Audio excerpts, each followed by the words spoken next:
Hi, this is Kaitlyn.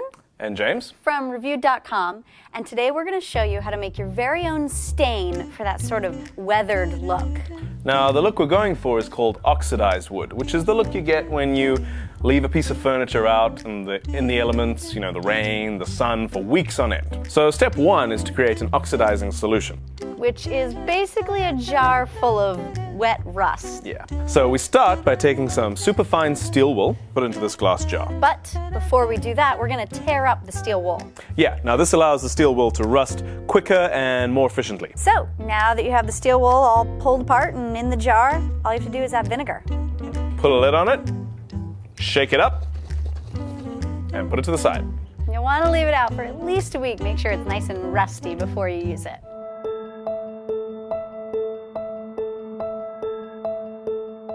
Okay, so it's been a couple of weeks, the rust is still doing its thing, and now it's time for us to brew some strong, hot tea. Tea is going to be a sort of base layer for the stain.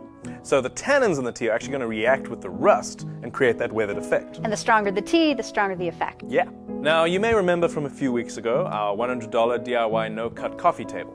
That's right, and it's a perfect amount of unfinished wood, which is great for our DIY rustic stain.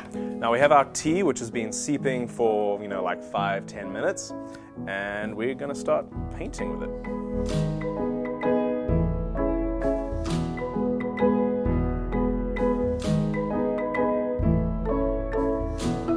Now that our layer of tea has dried on the table, we're going to take our jar of oxidized solution. Which is to say our jar of rust, and we're going to apply it to the table and watch chemistry happen. Since there's still a bunch of bits of steel wool in here, we're going to filter it through a coffee filter just to get all those pieces out. So if you want to see some science in action, check out what happens when we apply some of the rust solution to some non-treated and treated wood. Whoa! That's tannins.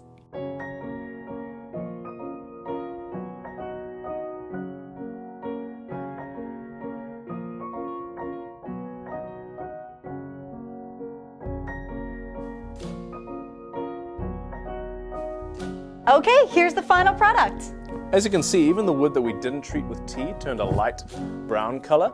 That's because of the natural tannins in the wood. And just like with this wood, you can use more tea, less tea, stronger tea, more rust, less rust, and it'll totally change the color and tone of the stain you use. So you might want to experiment a little bit before you actually settle on what you want to put on the furniture. All right, so that is it for our rustic DIY stain. Now, if you want to see more DIY projects, be sure to check us out at reviewed.com. Or you can follow us on Twitter at reviewedhome #DIY Wednesday.